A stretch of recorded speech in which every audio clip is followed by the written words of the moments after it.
Hello student. तो आज हम पढ़ने जा रहे हैं क्लास सिक्स का हिस्ट्री का chapter 2, from hunting gathering to growing food. So in this chapter हम पढ़ेंगे कि कैसे जो हंटर और गैदरर्स थे वो खुद से फूड कल्टीवेट करना शुरू करेंगे, यानी कि फार्मिंग की तरफ वो कैसे बढ़ेंगे। तो हम तो इसके बारे में हम डिटेल में पढ़ेंगे इस चैप्टर में। तो चलिए शुरू करते हैं ये चैप्टर। Tushar's train journey. जो तुषार है एक लड़का, आपको यहाँ पर एक स्टोरी दे रखी है जिसको पढ़कर आप चीज़ों को रिलेट कर पाएंगे आगे इस चैप्टर में। तो चलिए ये स्टोरी शुरू करते हैं। तुषार जो एक लड़का है वो दिल्ली से चेन्नई की तरफ जा रहा है for the wedding of his cousin with his uncle and they both are travelling by train. वो जैसे तैसे करके विंडो सीट के पास पहुंचा और जो गिलास पेन है उस पे अपनी नाक चिपका के बाहर की तरफ देखने लग गया। तो जब उसने बाहर देखा तो जो ट्रीज और हाउसेस है वो बहुत तेजी से, जब ट्रेन चल रही है तो आपने भी देखा होगा, आप किसी गाड़ी में बैठते हैं तो जब अगर आप खिड़की से बाहर देखते हैं तो आप देखते हैं कि ट्रेन और जो बिल्डिंग है बाहर जितनी भी चीजें बहुत तेजी तेजी से गुजर रही हैं। तो उसने भी ऐसी चीज देखी। तो एकदम से जो तुषार के अंकल हैं उन्होंने तुषार का कंधा थपथपाया और कहा, बेटा सुनो, do you know train were first used about 150 year ago. जो ट्रेन है वो पहली बार 150 ईयर पहले यूज में लाई गई थी। And people began using the buses few decades later. और उसी के कुछ डिकेड लेटर्स जो लोग हैं उन्होंने बस को यूज में लाना भी शुरू कर दिया। तो सार wandered when people couldn't travel quickly from one place to another, did they spend their entire lives wherever they born? Not quite. तो तुषार वंडर्ड हुआ कि जब लोग जल्दी एक जगह से दूसरी जगह ट्रैवल नहीं कर पाते थे तो लोग अपनी पूरी लाइफ एक ही जगह पर रुककर व्यतीत करते थे। ऐसा पॉसिबल ही नहीं है। Now the earliest people why were they on the move. तो जो अर्लीस्ट पीपल हैं वो मूव क्यों हुआ करते होंगे। We know about the people who lived in the subcontinent as early as 2 million year एगो।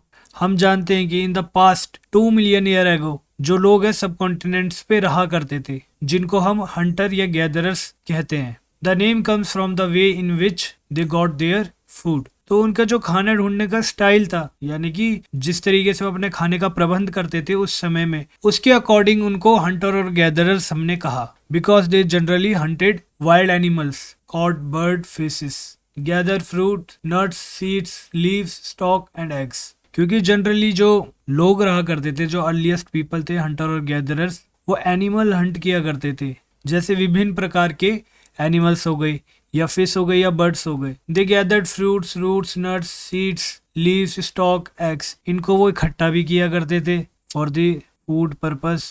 हंटर और गैदरर्स हैं वो प्लेस टू प्लेस मूव किया करते थे और इसके पीछे बहुत सारे रीजंस हुआ करते थे जिनके बारे में हम एक एक करके पढ़ेंगे। तो जो फर्स्ट रीजन है, अगर वो एक ही जगह में रुकते थे for a long time, they would have eaten up all the available plant and animal resources. जिसके चलते वो उस एरिया में जितने भी प्लांट और एनिमल्स थे अवेलेबल उनको वो खा लिया करते थे। देयरफॉर उन्हें कहीं और जाना पड़ता था in the search of food.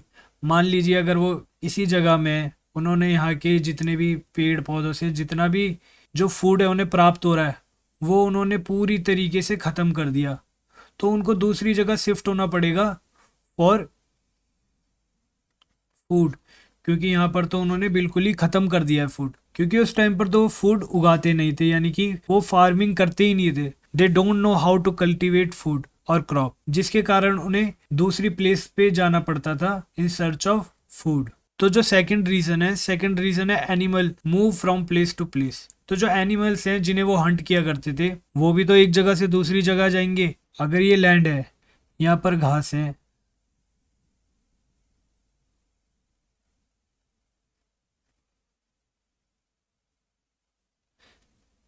तो ये सारी घासें खा लेंगे।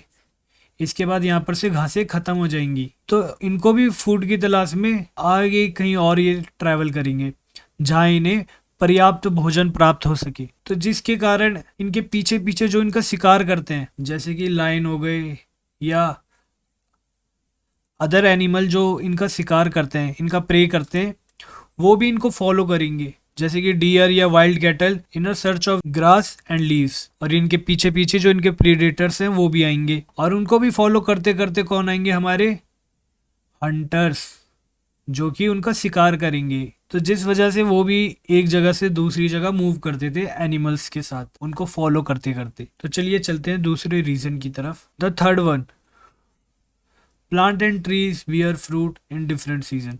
और जो प्लांट है और ट्रीज हैं उस पे जो फ्रूट्स आते हैं वो सीजन के हिसाब से आते हैं। जैसे कि आम गर्मियों में आते हैं, ऐसे बहुत सारे फ्रूट्स हैं, उनके अपने अलग अलग सीजन है जिसमें वो आते हैं। तो जो पीपल हैं वो मूव करते थे from season two season in a search of different kind of plants, क्योंकि जितने भी प्लांट्स और ट्रीज हैं उन पे फल हमेशा नहीं रहते हैं, उनका भी एक सीजन होता है। तो वो अपने सीजन के हिसाब से जो फ्रूट्स हैं वो प्रोवाइड करते हैं हमें। तो ये बात है जो वो अर्ली पीपल भी समझ गए थे, जिसकी वजह से उन्हें मूव करना पड़ता था एक जगह से दूसरी जगह to get these fruits. Now last not the least, fourth reason, जो पीपल हैं, प्लांट्स हैं, एनिमल्स हैं, इनको सरवाइव करने के लिए किसकी जरूरत पड़ती है?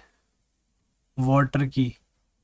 वाटर के बिना तो लाइफ है ही नहीं। और वाटर हमें कहाँ से प्राप्त होता है? लेक से, स्ट्रीम्स से, या जो रिवर्स हैं उनसे हमें वाटर प्राप्त होता है आज भी। पहले भी हुआ करता था और आगे भी होता रहेगा अगर आप चीजों को सही तरीके से यूज करेंगे। तो चलिए आते हैं चैप्टर की तरफ। While many river and lakes are perennial, perennial river वो होती है जो पूरे साल भर जिसमें वाटर अवेलेबल रहता है, और जो दूसरी होती है वो सीजनल होती हैं जिनमें हमेशा पानी नहीं रहता। जैसे आप इनके एग्जाम्पल हमारे इंडिया में देख सकते हैं। जो रिवर्स हिमालयन ग्लेशियर से पिघल कर आती हैं वो सारी पेरेनियल रिवर्स हैं, वो पूरे साल भर फ्लो होती हैं। और कुछ रिवर ऐसी हैं जो बरसात के मौसम पर डिपेंड रहती हैं। जब बरसात आएगी तब उनमें पानी एकदम भरा रहेगा, और किसी किसी जगह पर उन रिवर्स के कारण बाढ़ भी आ जाती है। और आप पढ़ ही चुके हैं कि जो अर्लीस्ट टाइम में जो पीपल रहते थे वो रिवर बैंक्स पे रहा करते थे, और जब रिवर में पानी नहीं बचेगा तो फॉर सर्च ऑफ वाटर उन्हें दूसरी जगह पर जाना ही पड़ता था। जैसे कि ड्राई सीजन में, विंटर में, समर में। आगे आपको समझ, और मैं आशा करता हूँ आपको अभी तक का जो भी मैंने पढ़ा है वो समझ आ गया होगा। तो चलिए चलते हैं नेक्स्ट टॉपिक पर। How do we know about these people? इन लोगों के बारे में आखिर हम जानते कैसे हैं, ये जो अर्लीस्ट पीपल थे? तो मैंने आपको पिछले चैप्टर में भी पढ़ाया था कि कुछ सोर्सेस हैं जहाँ से हमें पता चलता है पास्ट के बारे में, पास्ट के लोगों के बारे में, उनकी लाइफस्टाइल के बारे में। तो उनमें से हमने एक सोर्स पढ़ा था, आर्कियोलॉजिस्ट। तो जिन्होंने प्रीवियस चैप्टर नहीं देखा है तो वो जाकर एक बार प्रीवियस चैप्टर देख लीजिए ताकि उनको ये चैप्टर अच्छे से समझ आए। और जिन्होंने नहीं देखा है तो मैं एक बार फिर भी थोड़ा बता देता हूँ आपकी अंडरस्टैंडिंग के लिए। जो आर्कियोलॉजिस्ट हैं, जो एंशियंट टाइम के जो रिमेन्स हैं, थिंग्स हैं जो हंटर और गैदरर्स यूज किया करते थे, तो जो आर्कियोलॉजिस्ट हैं वो जो पुराने समय से जो रिमेन्स है जो अर्थ में गड़े हुए हैं वो उनके ऊपर रिसर्च करते हैं। अब तो आपको आ गया होगा थोड़ा आइडिया। तो हमें कैसे पता चलता है कि इन पीपल्स के बारे में? तो जो आर्कियोलॉजिस्ट हैं वो कुछ चीजें ढूंढते हैं जिन्हें हंटर और गैदरर्स यूज किया करते थे या बनाया करते थे। It is likely that people made use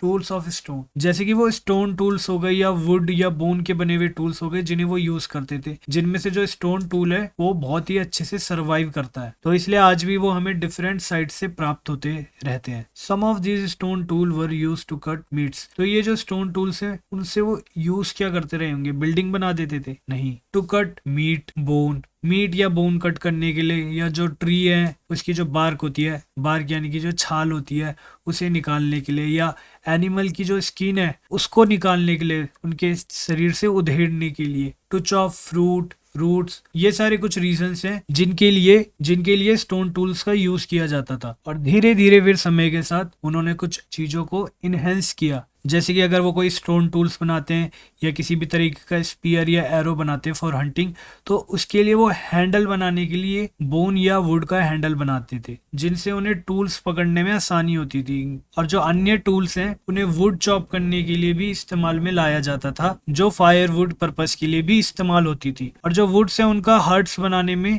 या टूल्स बनाने में भी इस्तेमाल किया जाता था। हर्ट्स यानी कि आप बोलेंगे अभी तो कि वो एक जगह से दूसरी जगह मूव करते थे, सेटल्ड लाइफ तो शुरू ही नहीं हुई थी। तो हट्स वो परमानेंट हट्स नहीं बनाते थे, वो एक टेम्पररी शेल्टर बनाते थे कि अगर वो कुछ समय तक 1-2 दिन, 3 दिन, 1 हफ्ता, कुछ दिन तो रुकते होंगे वो कहीं पर, या तो वो केव्स में रहते थे या तो वो अपने के लिए ऐसी हट्स बना लिया करते थे जिसमें वो जब तक वो एक प्लेस पे रुके हुए हैं तब तक वो वहां स्टे करते थे। तो यहाँ पर आपको 2 इमेजेस दिखा रखी है। यहाँ पे ये जो स्टोन टूल है इससे जो ये एनिमल का स्किन है इसको वो स्टिच कर रहे हैं, और यहाँ पर for digging purpose stone tool use किया जा रहा है to collect roots of this plant. Choosing a place to live in, look at the map 2 below. तो आप इस मैप में देखिए, यहाँ पर ये साइट्स दे रखी हैं जिनसे हंटर और गैदरर्स की जहाँ पे लोकेशन, जहाँ पे साइट्स मिलती थी। यहाँ पर बस आपको इस मैप में कुछ ही साइट्स दे रखी हैं। आगे आने वाले फर्दर चैप्टर्स में आप और भी साइट्स के बारे में जानेंगे। और जो नीचे कई सारी साइट्स दे रखी, उनमें से जो ज्यादातर साइट्स हैं वो रिवर या तो लेक्स के किनारों में बस रखी हैं। और रीजन आपको पता ही है क्यों बस रखी है। और अगर नहीं पता तो मैंने जो प्रीवियस क्लास में जो चैप्टर पढ़ाया वो वीडियो जाकर देखिएगा। वो वीडियोस मैंने इसी चैनल पर अपलोड कर रखी हैं, आप उनको जाकर देख सकते हैं। As stone tool were important, people try to find places where good quality of stone was easily available. जैसा हमने अभी तक पढ़ा, स्टोन टूल्स बहुत ही इंपॉर्टेंट हुआ करते थे उस टाइम पर। तो जो लोग हैं वो ऐसी जगह पर भी रहते थे, ऐसी प्लेसेस फाइंड करते थे जहाँ पे उन्हें good quality of stone easily available हो सके। भीमबेटका, ये जो भीमबेटका है ये एक ओल्ड साइट है विद केव रॉक शेल्टर्स। और भीमबेटका जो है वो एक नेचुरल केव है, ये किसी के द्वारा बनाई नहीं गई है, जो कि प्रोवाइड क्या करती है, शेल्टर प्रोवाइड करती है from the rain, heat and winds to the people. और ये जो शेल्टर है, ये जो रॉक शेल्टर है, ये नर्मदा वैली के निकट है। और जितनी भी हमें जो केव्स प्राप्त होती हैं उनमें इस तरीके की कई सारी जो एक्सीलेंट आर्ट है वो हमें दिखता है। आज भी ये हमें पेंटिंग्स वहाँ दिखने के लिए मिलती हैं। अगर आप कभी जाओ तो आप इन पेंटिंग्स को देखिएगा, अभी भी ये पेंटिंग्स वहाँ अवेलेबल है। और ये हमें कई सारी नॉलेज देती है कि किस तरीके की लाइफ वो स्पेंड किया करते थे इन दी पास्ट। देखिए, many cave in which these early people have paintings on the walls, paintings बनाया करते थे वॉल पर, जिनमें से कई सारी केव्स मध्य प्रदेश या सदर्न उत्तर प्रदेश में हमें मिलती हैं। This painting show the wild animal drawn with a great accuracy and skill. तो ये जो पेंटिंग है वाइल्ड एनिमल्स की, ये बहुत ही ग्रेट एक्यूरेसी और स्किल से बनाई गई है। और ये आपको इस पेंटिंग के जरिए दिख ही रहा है। साइट्स ऐसे आपको बताने की तो जरूरत नहीं है, पर मैं आपको बता देता हूँ। साइट वो प्लेसेस हैं जहाँ से जो रिमेन्स हैं ऑफ थिंग्स या जो रेमनेंट्स हैं ऑफ सीज वो प्राप्त होते हैं, जैसे कि टूल, पॉट्स, बिल्डिंग्स और भी चीजें जो हमें आज भी प्राप्त होती हैं, उन्हें हम साइट्स कहते हैं। और इन रिमेन्स को यूज में लाया गया था अर्लीस्ट पीपल द्वारा। Found in the surface of earth, buried under the earth, sometime even under the water. हमें ये कहाँ से मिलती हैं? कई बार अर्थ सरफेस पे, कई बार अर्थ के अंदर या under the water. You will learn about the different site in the later chapter. Finding about fire, Kurnool caves ये रही इन द साउथ।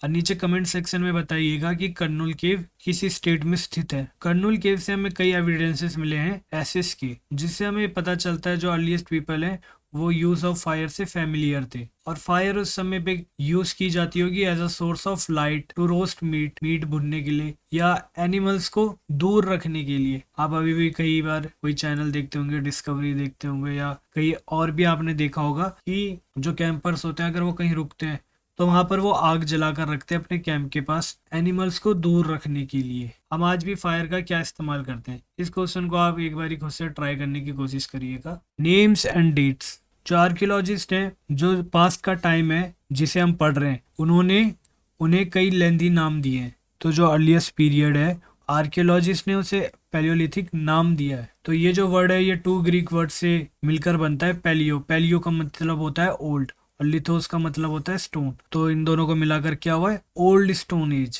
और जो नाम है वो खुद ही स्टोन टूल्स की इंपॉर्टेंस बता रहा है कि उस टाइम में स्टोन टूल्स की इंपॉर्टेंट क्या रही होगी, क्योंकि वो पीरियड ही स्टोन टूल्स के ऊपर बेस्ड था। आर्कियोलॉजिस्ट के अनुसार जो पैलियोलिथिक का जो टाइम है वो 2 मिलियन ईयर से लेके 12,000 ईयर तक एक्सटेंड करता है। और ये जो पैलियोलिथिक का पूरा टाइम है ये 3 फेजेस में बांटा गया है, lower, middle and the upper Palaeolithic. पहले लोअर है, उसके बाद मिडल है, फिर अपर है, जो कि 99% ऑफ ह्यूमन हिस्ट्री कवर करता है। और पैलियोलिथिक के बाद we find the environmental change, environment में हमने चेंज फील किया around 12,000 year ago till about 10,000 year ago, called mesolithic age, जो कि एक ट्रांजिशनल फेज है पैलियोलिथिक और नियोलिथिक के बीच। तो जो मेसोलिथिक पीरियड है उसके दौरान जो हमने टूल्स फाइंड किए थे वो टूल्स काफी छोटे थे और लाइटर भी थे कंपेयर टू पैलियोलिथिक टूल्स। तो मेसोलिथिक टूल्स को हम माइक्रोलिथ टूल्स कहते हैं, जिनके साथ हैंडल भी अटैच किए जाते थे जो कि बोन्स या वुड से बनाए जाते थे। To make tools such as saws और सिकल, जैसे कि आरी हो गई या दराती हो गई, इस टाइप के टूल्स बनाने के लिए उन्हें इस्तेमाल में लाया जाता था। At same time older variety tool continue to be used. जैसे कि हमने पढ़ा मेसोलिथिक ट्रांजिशनल फेज है, ये एकदम से कंप्लीट चेंज नहीं हुआ है, अभी यहाँ पर चेंज हो रहा है। तो इसलिए यहाँ पर जो ओल्ड टूल्स है पैलियोलिथिक टाइम्स के, वो भी यूज में लाए जा रहे थे आफ्टर मेसोलिथिक। नेक्स्ट जो कि 10,000 से स्टार्ट होती है, उसे हम नियोलिथिक कहते हैं आफ्टर मेसोलिथिक। नियोलिथिक का मतलब आपने पढ़ा, जैसे पैलियोलिथिक का था ओल्ड स्टोन, मेसोलिथिक का था यानी कि meso mean middle and lithic mean stone, so middle stone age. ऐसे नियोलिथिक, नियो का मतलब नया और लिथिक का मतलब स्टोन, तो न्यू स्टोन एज होगा नियोलिथिक का मतलब, नव पाषाण युग। यहाँ पर बुक ने कई नाम मेंशन करे हैं नियोलिथिक साइट से रिलेट, और आप कुछ अदर साइट्स का नाम आगे चैप्टर्स में पढ़ेंगे। और हम देखते हैं कि कई जगहों के नाम जो हम आज यूज करते हैं, हम पास्ट के लिए भी उन्हीं नाम को यूज करते हैं, क्योंकि इस टाइम में ऐसी कोई बुक छपी नहीं थी जिससे हमें पता चले कि उस टाइम में प्लेसेस के क्या नाम हुआ करते थे। तो आज भी हम इन प्लेसेस के लिए और आज के टाइम के प्लेसेस के लिए सेम नाम ही यूज करते हैं। A changing environment around 12,000 year ago, यहाँ पर क्लाइमेट में बहुत ही मेजर चेंज आता है, जिसके कारण एज रिजल्ट जो क्लाइमेट है वो वार्म हो जाता है, जिसकी वजह से ग्रासलैंड फॉर्म होने शुरू हो जाते हैं। In this lead to the increase in the number of animals that survive on grass, यानी कि जो एनिमल जो ग्रास पे सर्वाइव करते हैं, जैसे कि गॉट हो गई या शिप हो गई या कैटल्स हो गए, इन सब की जो तादाद है वो बढ़ने लगती है। और जो लोग थे जो इन एनिमल्स को हंट किया करते थे, वो इन सब की फूड हैबिट के बारे में, उनके ब्रीडिंग सीजन के बारे में पता करने लग गए, जिसकी मदद से उन्होंने हर्डिंग और रियरिंग शुरू कर दी थी इन एनिमल्स की। और इस टाइम पर जो फिशिंग है वो भी बहुत इंपॉर्टेंट हो चुकी थी। After that beginning of farming and herding, जिसके बाद फार्मिंग और हर्डिंग शुरू होने लगी। तो ये जो फेज है जब क्लाइमेट में चेंज आया, जिसके कारण कई प्लेसेस पे वीट, बार्ले, राइस जैसी क्रॉप्स नेचुरली ग्रो हुई, जिन्हें मैन, वुमेन और चिल्ड्रन ने कलेक्ट करना शुरू कर दिया फॉर देयर फूड। और ये भी सीखा कि ये जो ग्रेन्स है वो कैसे उगते हैं और कब पकते हैं। एज रिजल्ट वो खुद से प्लांट को ग्रो करने की सोचने लगे। In this way people become farmers, जिसके कारण वो धीरे धीरे फार्मर्स बनने लग गए। और धीरे धीरे जो पीपल थे वो अट्रैक्ट हुए एनिमल्स को टेम करने के लिए, यानी कि पालने के लिए। एनिमल्स जहाँ पर रहा करते थे वो वहाँ पर उनके लिए फूड छोड़ दिया करते थे, ताकि जो एनिमल्स हैं वो उन पर भरोसा करे और उनकी तरफ आए। जो पहला एनिमल्स है जिसे डोमेस्टिकेट किया गया था वो है वाइल्ड एंसेस्टर ऑफ डॉग। अगर आपसे कोई पूछे तो आप उसे अब बता सकते हैं कि पहला जो एनिमल है वो डॉग था, जिसे डोमेस्टिकेट किया था ह्यूमन ने। बाद में जो पीपल है उन्होंने उन एनिमल्स को इनकरेज किया जो कि जेंटल है टुवर्ड ह्यूमंस, जैसे कि आप देखते हैं शिप्स हो गई, गॉट्स हो गई, कैटल और पिग भी, ये हर्ड्स में रहते हैं। Most of them at grass. तो इन सबको धीरे धीरे करके उन्होंने पालना शुरू करा। Often people protect this animals, उन एनिमल्स को प्रोटेक्ट भी किया करते थे by the other wild animals. This is how they became herders. इस क्वेश्चन को आप एक बार खुद से ट्राई करने की कोशिश करिएगा। तो मैं आशा करता हूँ आपको ये चैप्टर समझ आया होगा, और अगर आपको ये चैप्टर समझ आया है तो आप सेशन को लाइक करना या शेयर करना, तो आप कमेंट करके आप अपना क्वेश्चन नीचे मेंशन कर दीजिएगा। वहाँ पर मैं आपको आपके क्वेश्चन का आंसर देने का प्रयास करूँगा। तो चलिए आज के लिए बस इतना ही। आगे का चैप्टर हम नेक्स्ट पार्ट में कवर करेंगे। तो आगे आने वाली वीडियोस के लिए आप नीचे दिए गए बेल आइकन को दबा दीजिए, ताकि अगर फ्यूचर में कोई वीडियो आती है तो आपको उसका नोटिफिकेशन मिल जाए। तो चलिए आज के लिए बस इतना ही। तब तक के लिए आपको बेस्ट ऑफ लक।